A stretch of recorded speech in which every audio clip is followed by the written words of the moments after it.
فرعون ایک بہت بڑا بادشاہ گزرا ہے. اس کے زمانے کے اندر جو مسلمان تھے ان کے اوپر انہوں نے بہت زیادہ ظلم کیا اور کافی سالوں تک مسلسل ظلم چلتا رہا. ایک وقت آیا کہ اللہ تبارک و تعالیٰ نے ان کے اندر ایک نبی بھیجا، حضرت موسیٰ علیہ السلام، اور اللہ تبارک و تعالیٰ کا حکم ہوا کہ ان کو لے کر آپ یہاں سے چلے جائیے. جب وہ نکلے اپنی بستی سے، راستے میں دریا آیا تو حضرت موسیٰ علیہ السلام سے جھگڑنے لگے اور اس کے اوپر طنز کرنے لگے کہ کیا ہماری بستیاں کم تھی ہمارے لیے مرنے کے لیے، دفن ہونے کے لیے، جو آپ ہم کو یہاں کھینچ کر لے آئے. اب ادھر سے فرعون کا لشکر آ رہا اور ادھر دریا ہے، کشتی ہمارے پاس ہے نہیں، کس طریقے سے پار کریں گے اس کو؟ چونکہ حضرت موسیٰ علیہ السلام اللہ کے رسول تھے، اس کے پیغمبر تھے، اس کے نبی تھے، اس کو مکمل طریقے سے یقین تھا کہ جس رب نے ہمیں حکم دیا ہے کہ نکل جاؤ تو وہ ضرور ہمارے لیے راستہ نکالے گا. بس اللہ کی طرف سے اشارہ ہوتا ہے کہ تمہارے ہاتھ میں جو لاٹھی ہے اس کو دریا پر مارو، راستے بن جائیں گے. حضرت موسیٰ علیہ السلام مارتے ہیں اور 12 راستہ مکمل طریقے سے بن جاتے ہیں. ایک دم خشک ہو جاتا ہے 12 جگہ سے وہ دریا، اور پورے جو مسلمان ہوتے ہیں وہ نکل کر دوسرے کنارے پر چلے جاتے ہیں. فرعون کا لشکر جب پہنچتا ہے، اگرچہ اس کو یقین ہوتا ہے کہ یہ میری وجہ سے راستے نہیں بنے ہیں، لیکن چونکہ عوام کو پاگل بنانا ہوتا ہے، جیسے آج کل کے راجا، مہاراجے، وزراء عوام کو پاگل بناتے ہیں، خاص طور سے الیکشن کے موقع سے. تو فرعون جب وہاں پہنچتے ہیں تو اپنی شیخی بھگارتے ہوئے، کہ چونکہ دعویٰ یہ تھا ان کا اپنے عوام کے درمیان، انا ربکم الاعلیٰ، کہ سب سے بڑا پروردگار اور سب سے بڑا رب اور سب سے بڑا معبود میں ہوں. یہ پوری کائنات میرے اشارے پر چلتی ہے. دیکھا تم نے، میرے آنے سے پہلے 12 راستے پہلے مکمل بن چکے ہیں. لیکن خود کو یقین نہیں تھا، اس وجہ سے خود نہیں جانا چاہ رہا تھا. اپنے لشکر کو بھیجنا چاہ رہا تھا کہ تم جاؤ، پیچھا کرو بنی اسرائیل کا، مسلمانوں کا پکڑ کر لاؤ، ان کو گرفتار کر کے لاؤ. جیسے آج کل کے جتنے بھی فسادات ہوتے ہیں، اگر آپ غور و فکر کریں ان کے اندر، تو کسی بڑے انسان کا ایک بچہ تک نہیں پاتا، رشتہ دار تک نہیں پاتا. قاتل بھی وہی غریب، مقتول بھی وہی غریب. اگر یوں کہا جائے کہ قاتل بھی مظلوم اور مقتول بھی مظلوم. جتنی نیچی ذاتیاں ہوتی ہیں فساد بھڑکانے کے لیے ان کو آگے رکھا جاتا ہے. اگر وہ مسلمانوں کو قتل کر دیں تو یہی ہمارا مقصد ہے، اور اگر خود مقتول ہو جائیں، خود قتل ہو جائیں، تب بھی کوئی حرج کی بات نہیں، ہمیں کیا لینا دے. اس لیے کہ مسلمان جب ختم ہو جائے گا، نمبر تو ان کا بھی آنا ہے.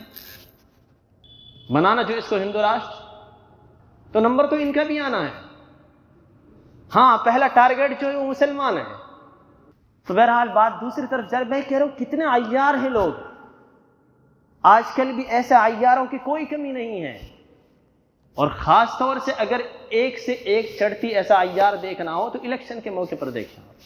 اور مسلمان یا غیر مسلم بیچارے بھولی بھالی گائے ہیں، بکریاں ہیں، ایک دن کچھ سمجھتے نہیں ہیں. بہرحال میں یہ عرض کر رہا تھا کہ اس زمانے کے جو مسلمان تھے ان کا ایمان اور یقین کمزور ہو چکا تھا. اور جب یوں عمومی طور پر کسی قوم کے اندر عقیدے کے اندر کمزوری آ جاتی ہے تو اللہ تبارک و تعالیٰ کچھ افراد کو ابھارتے، صحیح ان کی قیادت کرتا ہے، لیکن عام طور پر لوگ اس کو پہچانتے نہیں، ہمیشہ اس کے مخالف رہتے ہیں. چنانچہ حضرت موسیٰ علیہ السلام کو بھی ان کی قوم نے نبی ہونے کے باوجود اتنا ستایا، حالانکہ وہ مسلمان تھے. یہاں سے چلے گئے، وہ دریا پار کر لیا، آگے چل کر ایک میدان میں پہنچے. حضرت موسیٰ علیہ السلام نے کہا کہ تمہارا جو پرانا وطن ہے اس کے اوپر غیر لوگ قابض ہو گئے، لہٰذا ہمیں چاہیے کہ ہم جہاد کریں ان سے جا کر اور لڑ کر اپنا ملک ان سے حاصل کر لیں. حضرت موسیٰ علیہ السلام نے 12 جاسوس بھیجے کہ جاؤ ذرا دیکھ کر آؤ کیا حالات ہیں. یہ جاتے ہیں، ان میں سے 2 شخص آ کر رپورٹ دیتے ہیں کہ اگرچہ طاقتور ہیں وہ، ان کے پاس ساز و سامان بہت زیادہ ہے، ہتھیار بھی بہت زیادہ ہیں، فوج بھی زبردست ہے ان کی، لیکن اگر ہم نے ہمت سے کام لیا تو انشاءاللہ فتح ہمیں نصیب ہوگی. لیکن 10 اتنے ڈرپوک ہوتے ہیں، اتنے بزدل ہوتے ہیں ان کے اندر، حالانکہ وہ بھی قوم کے سردار ہوتے ہیں. تو اس سے یہ بات بھی ہمیں سمجھ آتی ہے کہ قوم کی اکثریت بزدل ہوتی ہے، چاہے وہ چھوٹے ہوں یا بڑے ہوں. قوم کی اکثریت بے وقوفوں کی ہوتی ہے. یعنی قرآن کریم بھی عجیب ہے. اس کے ہر لفظ کے اندر نکتہ ہے، ہر لفظ کے اندر کوئی نہ کوئی ایسی بات سمجھ آتی ہے کہ ایک دم سبق مل جاتا ہے ہمیں۔ تو 10 نے آ کر کہا کہ نہیں، ہم ان سے لڑ نہیں سکتے، اور ان 10 نے قوم کے اندر یہ بات پھیلا دی، پوری قوم کو بزدل بنا دیا۔ حالانکہ حضرت موسیٰ علیہ السلام نے ان کو سمجھا کر بھیجا تھا کہ اگر کوئی ایسی ویسی بات ہو تو آ کر اس طریقے سے بیان کرنا کہ لوگ بزدل نہ بن جائیں، ڈرانا نہیں لوگوں کو۔ یہاں سے ہمیں سمجھ میں آتا ہے کہ صحابہ کرام کی جماعت کیا زبردست جماعت تھی، کتنی اطاعت اور فرما برداری تھی ان کے اندر، کیا نظم و ضبط تھا ان کے اندر، اللہ کے رسول کے کتنے عاشق اور کتنے دیوانے تھے، کس طرح اس کی اللہ کے رسول کی بات مانتے تھے۔ اسی طریقے کا واقعہ اللہ کے رسول کے ساتھ بھی پیش آیا۔ ایک غزوہ ہوا ہے جس کو جنگ احزاب کہا جاتا ہے۔ حزبن کے معنی آتے ہیں، حزبن جمع احزاب، عربی کے اندر اس کے معنی آتے ہیں لشکر، بہت سارے لشکر۔ یہ ایک ایسی جنگ ہے کہ جس کے اندر اللہ کے رسول اور مسلمان ایک طرف اور پورا علاقہ عرب دوسری طرف تھا، یعنی جتنے بھی قبائل بستے تھے عرب کے اندر سب متحد ہو کر، گویا آج کل کی جو فوج ہے ناٹو، گویا یوں کہا جا سکتا ہے کہ ایک طرف پوری ناٹو اور ایک طرف مسلمان مٹھی بھر۔ تو مجموعی اعتبار سے انہوں نے مدینہ المنورہ پر دھاوا بول دیا۔ اللہ کے رسول نے صحابہ سے مشورہ لیا، اس مشورے سے یہ بات سمجھ آتی ہے کیا کرے، بات پر بات نکل رہی، موضوع ادھر ادھر جا رہا۔ اللہ کے رسول نے مشورہ لیا کہ کیا کرنا چاہیے۔ پتہ چلا کہ کوئی اہم قدم اٹھائیں تو مشورہ کرنا چاہیے۔ حالانکہ اللہ کے رسول کو مشورہ کرنے کی کوئی ضرورت نہیں تھی، اس سے ذرا بھی اگر کوئی مسٹیک ہوتی تھی، ذرا بھی اگر ادھر ادھر قدم رکھتے ہیں اللہ کے رسول، سری تو کوئی غلطی آپ سے نہیں ہوتی تھی، بہت زیادہ بڑی غلطی آپ سے نہیں ہوتی تھی، آپ معصوم تھے۔ لیکن کبھی ایسا ہو سکتا تھا اللہ کے رسول سے کہ یہ راستہ زیادہ اچھا ہے اور یہ راستہ بھی ٹھیک ہے لیکن اس کے مقابلے میں کم اچھا ہے، تو اللہ کے رسول ایسے کر سکتے تھے کبھی کبھی، یا ہو جاتا تھا کبھی کہ اللہ کے رسول اس راستے کو چھوڑ کر کبھی اس راستے پر عمل کرنا شروع کرتے تھے۔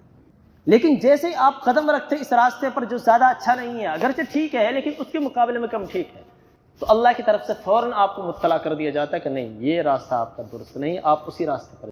تو بتائیے، جس شخصیت کی اس طریقے سے رہنمائی کی جا رہی ہو قدم قدم پر، اس کو کسی سے مشورہ کرنے کی ضرورت ہے؟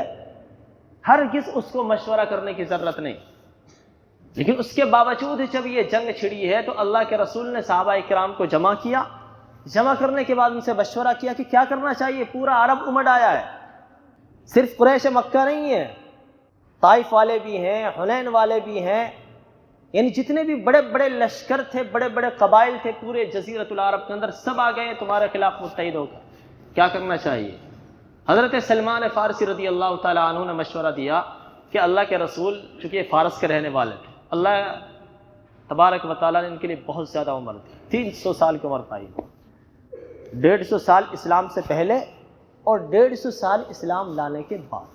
تو انہوں نے وہ زمانہ دیکھا تھا، اپنا زمانہ فارس، اور یہ ایک بہت بڑے آدمی کے لڑکے تھے، اسلام کی طلب تھی ان کے اندر، تو اس بنا پر وہ گھر سے نکل گئے۔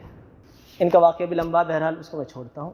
انہوں نے مشورہ دیا، ایک اعجمی شخص مدینہ المنورہ کے اندر، اس کی خاص کوئی بڑا قبیلہ نہیں، بڑا خاندان نہیں، اس کے پیچھے کوئی نہیں، اکیلا فرد، اکیلا شخص، اور غلام تھا ابھی کچھ دن پہلے، آزاد ہوا، مسلمان ہوا۔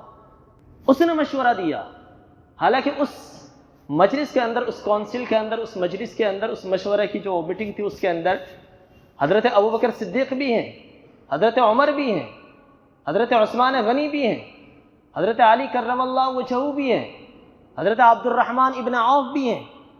لیکن اس کے باوجود اللہ کے رسول نے اس کے مشورہ سنا۔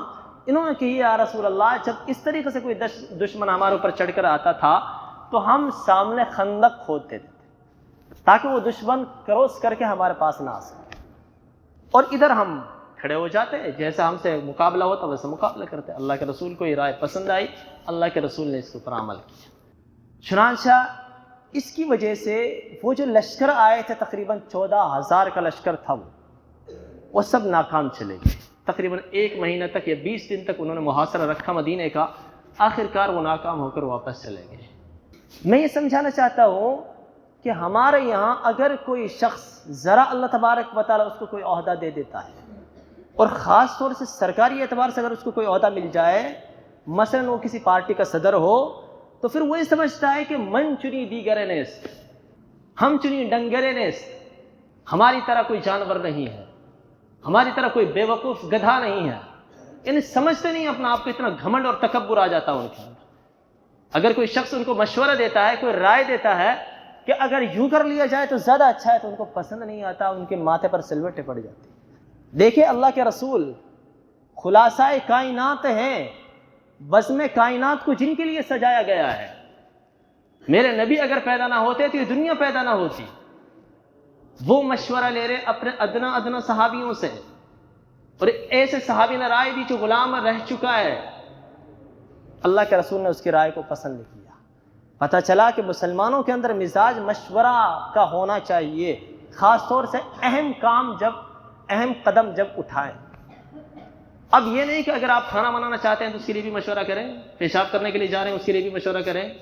ہر چیز کے اندر مشورہ کرنا بھی درست نہیں. پھر تو مشورہ ہی کرتے رہیں گے، آپ کام کب کریں گے؟ یعنی اسلام کا مزاج سمجھنا چاہیے ہمیں. اسلام معتدل ہے. جعلناکم وسطا، ہم نے تم کو معتدل امت بنایا ہے. لا الہ الا ولا الہ الا، نہ بنی اسرائیل کی طرح بنایا نہ عیسائیوں کی طرح بنایا، معتدل. جعلناکم امتا وسطا. اس بنا پر جو لوگ کہتے ہیں کہ ہر چیز کے اندر مشورہ ہونا چاہیے، وہ بھی غلط کہہ رہے ہیں.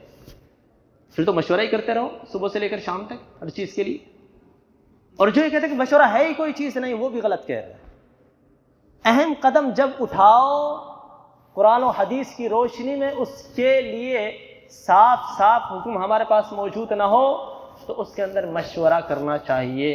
خاص طور سے آج کل سیاسی جو مسائل ہیں کہ مسلمانوں کو کیا رخ اختیار کرنا چاہیے سیاسی مسائل کے اندر، اس کے اندر خاص طور سے بڑے جو لوگ ہیں، جن کی لوگ مانتے ہیں، جن کے پیچھے کچھ لوگ چل رہے ہیں، 10 20 50 لوگ، ان کو چاہیے کہ آپس میں سر جوڑ کر بیٹھیں، مشورہ کر کے پھر اس کے بعد میں جو ہے کوئی قدم اور کوئی لائحہ عمل تیار ہے. آدھے ادھر جا رہے ہیں، آدھے ادھر جا رہے ہیں، آدھے اس کے پاس ہیں، آدھے اس کے ساتھ لگ رہے ہیں، تو پھر یہی ہوگا جو ہو رہا ہے. کوئی آپ کا پرسان حال نہیں ہوگا. ہر شخص یہ سمجھے گا کہ ہمارے ساتھ نہیں. جس کے ساتھ آپ لگ رہے ہو وہ بھی یہ سمجھے گا کہ ہمارے ساتھ نہیں.